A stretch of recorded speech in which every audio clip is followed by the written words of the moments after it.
देखिए, मानव नेत्र वह प्रक्रिया होती है या मानव नेत्र कैमरे की तरह कार्य करने वाला वह यंत्र होता है जिसके द्वारा दूर व निकट की वस्तुओं को देखा जाता है। यह एक प्राकृतिक देन होता है। मानव नेत्र प्राकृतिक देन होता है जिसके द्वारा हम वस्तुओं को देखते हैं। यही बोल सकते हो कि मानव नेत्र एक वह यंत्र होता है या मानव नेत्र प्राकृतिक देन है जिसके द्वारा हम वस्तुओं को आसानी से देखते हैं, निकट व दूर की वस्तुओं को देखते हैं।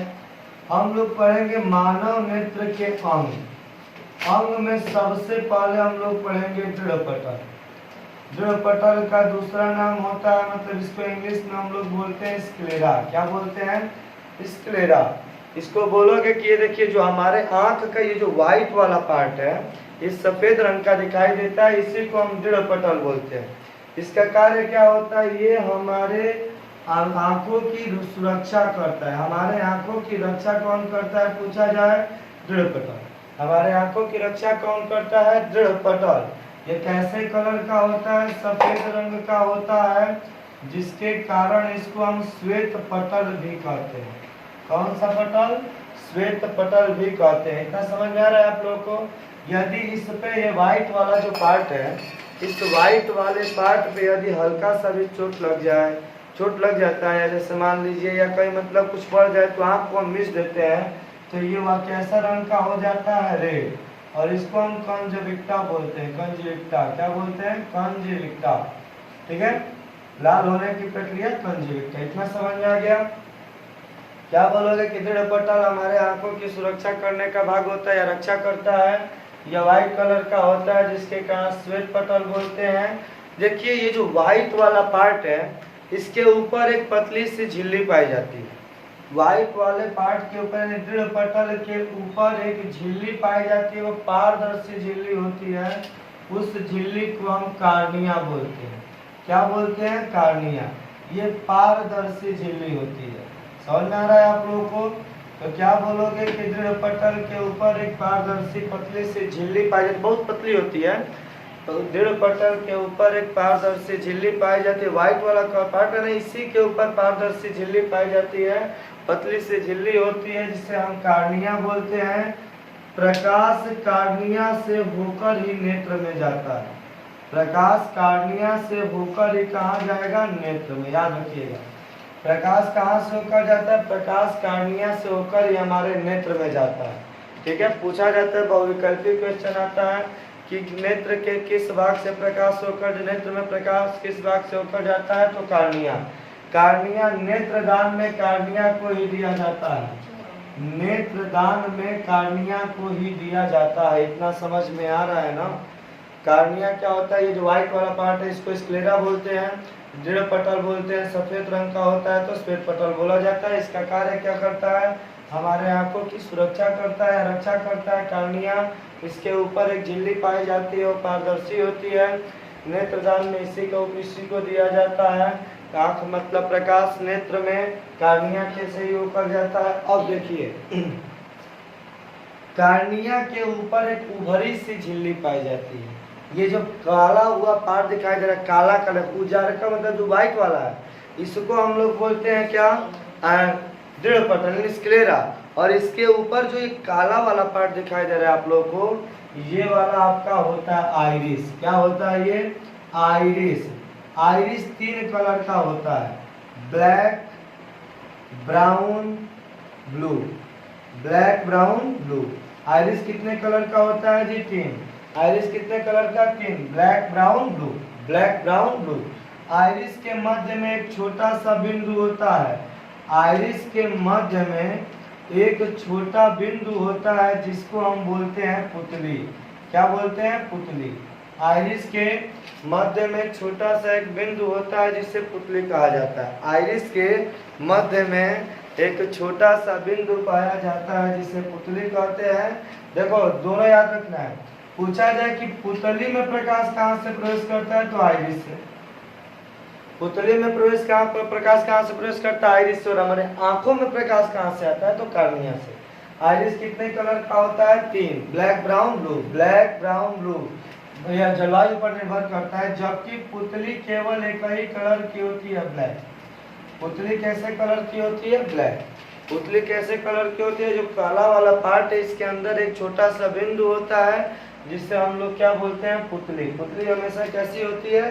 ब्लैक। देखो अधिक प्रकाश में, यहाँ लाइट याद रखिएगा, यहाँ पर आपका आइरिस हो जाएगा और यहाँ पर पुतली की बात की जाए तो यदि प्रकाश की मात्रा अधिक होगी तो आपकी आइरिस सिकुड़ जाएगी। यदि प्रकाश की मात्रा अधिक होगी तो आइरिस क्या हो जाती है? सिकुड़ जाती है, जिससे पुतली छोटी हो जाती है। ठीक है। यदि अधिक लाइट रहेगा तो आइरिस हमारी सिकुड़ जाएगी और पुतली छोटी हो जाती है। यदि कम प्रकाश रहेगा तो हमारी आइरिस फैल जाएगी और पुतली क्या हो जाएगी? बढ़ जाएगी, यानी बड़ी हो जाएगी। लेकिन याद रखिएगा जितनी तीव्रता से हमारी आंखें प्रकाश में, अधिक प्रकाश में सिकुड़ती हैं, उतनी तीव्रता से हमारी आंखें जल्दी फैलती नहीं। उतनी जल्दी जितना तेज सिकुड़ेगा उतना जल्दी हमारा आइरिस फैलता नहीं। इसका मेन कारण क्या? देखो एग्जाम्पल, जैसे ठंड के दिनों में हम लोग जैसे मान लीजिए कि धूप में बैठे रहते हैं और उसके बाद यदि हम छांव में आते हैं तो धीरे धीरे दिखाई देना शुरू होता है, क्योंकि हम जानते हैं कि जितनी तीव्रता से अधिक प्रकाश में जितनी तीव्रता से हमारी आइरिस सिकुड़ती है उतनी जल्दी फैलती नहीं है। ये बात याद रखना। तो देखो अधिक प्रकाश रहेगा तो आइरिस सिकुड़ेगी तो पुतली छोटी, कम प्रकाश में ये फैल जाती है और ये बड़ी हो जाती है। कोई दिक्कत है किसी को? तो इतना समझ में आ गया। नेत्र के किस प्रकाश नेत्र में किसके भाग से पहुंचता है? कार्निया। अब पुतली में प्रकाश किसके द्वारा आता है? आइरिस के द्वारा। आइरिस कई कलर का होता है? 3, ब्लैक, ब्राउन, ब्लू। तो आइरिस के मध्य में एक छोटा सा बिंदु होता है जिसे पुतली कहते हैं। ये ब्लैक होता है, हमेशा ब्लैक होगा, पुतली ब्लैक होता है हमेशा। अब देखिए, अच्छा ये बताइए कि आंख का मतलब आंख का व्यास कितना होता है? आंख का व्यास याद रखिएगा 25 मिलीमीटर होता है। कितना होता है? 25 मिलीमीटर। कितना होता है? 2.5 सेंटीमीटर। 25 मिलीमीटर बोल सकते हो या 2.5 सेंटीमीटर। आंख हमारी पूरा अंदर तक होती है ना? ये नहीं है कि मतलब इतना छोटा दिखाई दे रहा है तो इतना ही आंख पूरा यहाँ तक होती है। क्या दिक्कत है किसी को? आंख का व्यास कितना होता है? 25 मिलीमीटर या 2.5 सेंटीमीटर। अब देखिए इसमें हम लोग पढ़ेंगे नेत्र लेंस। नेत्र लेंस याद रखिएगा कि पुतली के पीछे एक लेंस लगा होता है। जैसे मान लीजिए पुतली है तो इसके पीछे एक लेंस लगा होता है। यह क्या होता है? इसके पीछे एक लेंस लगा होता है। तो बोलोगे नेत्र लेंस कहाँ होता है? पुतली के पीछे। पुतली के पीछे एक लेंस लगा होता है, उसे हम नेत्र लेंस कहते हैं। पुतली के पीछे एक लेंस लगा होता है, उसे हम लोग क्या बोलते हैं? नेत्र लेंस कहते हैं। नेत्र लेंस हमेशा उत्तल लेंस ही होता है। याद रखिएगा कि नेत्र लेंस कैसा लेंस होता है? उत्तल लेंस होता है। अब आप सोचोगे कि हम जानते हैं कि यदि उत्तल लेंस होता तो उत्तल लेंस से केवल निकट की वस्तु दिखाई देती है, हमारी आंखों से तो दूर की भी वस्तु दिखाई देती है। ये सोच वाली बात है। तो याद रखिएगा कि हमारे आंखों में उत्तल लेंस ही होता है। हमारे आंखों में याद रखिएगा एक मांसपेशी होती है जिसे हम सिलियरी मांसपेशी बोलते हैं। कौन सी मांसपेशी? सिलियरी मांसपेशी।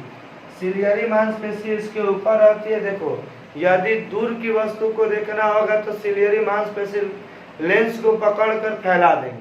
यदि पकड़कर खींच देंगी तो लेंस बीच में पतला हो जाएगा, और जब पतला हो जाएगा तो दूर तक की वस्तुओं को देख लिया जाएगा।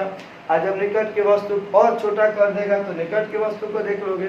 तो समझ में आ गया ना कि सिलियरी मांसपेशी क्या होती है? दूर की वस्तुओं को देखने के लिए लेंस को पकड़कर खींच देगी, जिससे वो लमड़ जाएगा तो मतलब पतला हो जाएगा।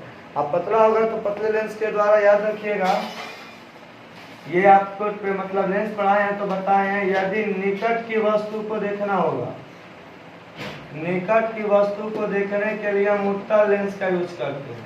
कौन सा लेंस? उत्तल लेंस। और दूर की वस्तु को देखने के लिए अवतल लेंस। निकट की वस्तु को देखने के लिए उत्तल लेंस और दूर की वस्तु को देखने के लिए अवतल लेंस।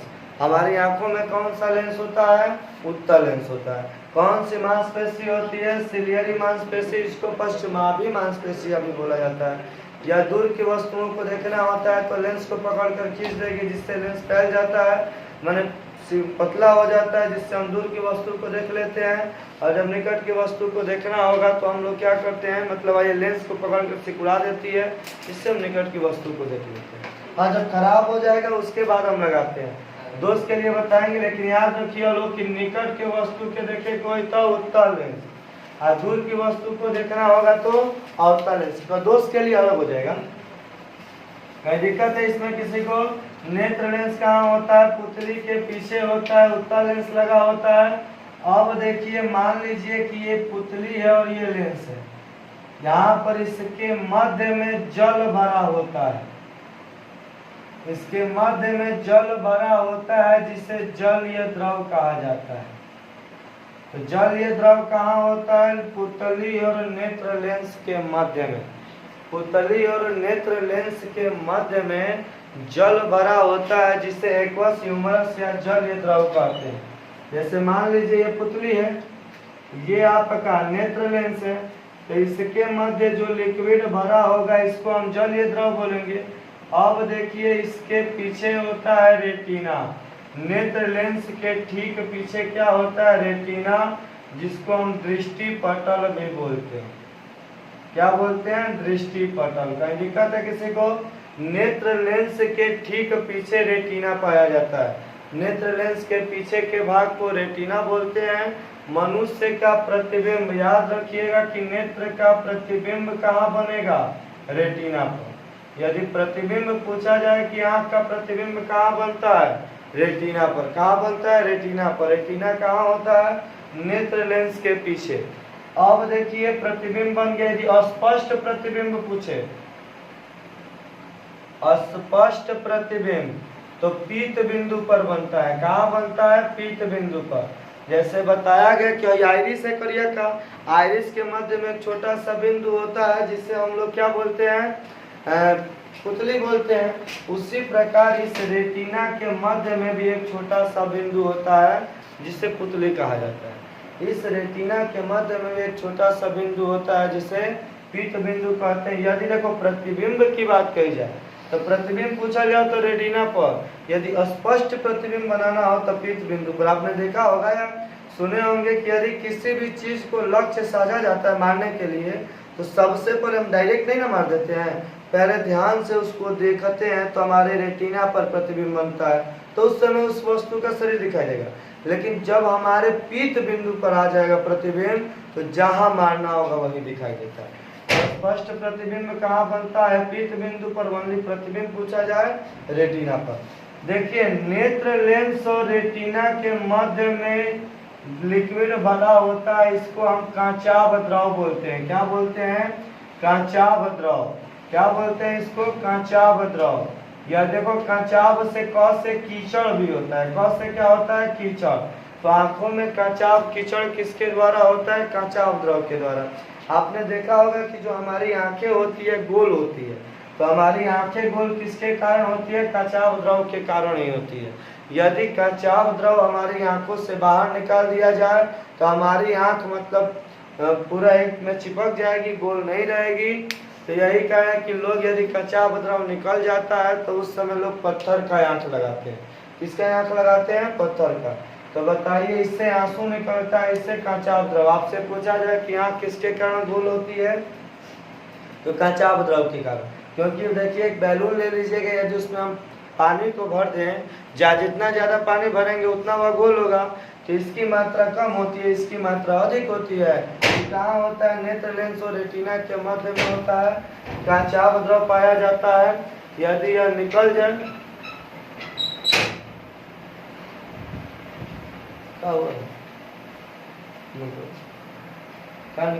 द्रव के कारण क्या बनता है? कीचड़। यदि पूछा जाए कि आंखों के मतलब आंखों में रेटिना प्रति आंख का आंख गोल क्यों होता है, तो कांचाभ द्रव के कारण। समझ में आ रहा है? अब देखिए, प्रतिबिंब कहाँ बनेगा? रेटिना पर। स्पष्ट प्रतिबिंब पीत बिंदु पर।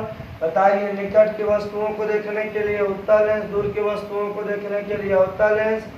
पुतली और नेत्र लेंस के मध्य में जो जल द्रव भरा होता है उसे जलीय द्रव कहते हैं। लेंस और रेटिना के मध्य को कंचाव द्रव, ये गाढ़ा होता है, ये पतला होता है। ये नेत्र लेंस कहाँ होता है? पुतली के ठीक पीछे होता है। कौन सा लेंस होता है? उत्तल लेंस। सिलियरी मांसपेशियां दूर की वस्तुओं को देखना होता है तो पकड़ के खींच देती हैं, जिससे लेंस से पतला हो जाता है, दूर की वस्तु दिखाई देती है। अब देखिए बोला गया कि आइरिस कितने कलर के होते हैं? 3, ब्लैक, ब्राउन, ब्लू। आइरिस के मध्य में एक छोटा सा बिंदु होता है जिसे पुतली कहते हैं, ये हमेशा ब्लैक होता है। ये देखो क्या होगा, यदि अधिक प्रकाश होगा तो हमारी आइरिस सिकुड़ जाती है, जिससे पुतली छोटी होती है, और कम प्रकाश में आइरिस फैल जाती है, जिससे पुतली बड़ी हो जाती है। जितने प्रकाश की अधिक मात्रा में हमारी जितनी तीव्रता से आँख सिकुड़ती है उतनी जल्दी से फैलती नहीं है। इतना कहीं दिक्कत है? कार्निया में, नेत्रदान में किसका यूज किया जाता है? कार्निया। पूछा जाए नेत्र में प्रकाश किसके द्वारा होता है तो कार्निया के द्वारा। पुतली में प्रकाश किसके द्वारा होता है तो आइरिस के द्वारा।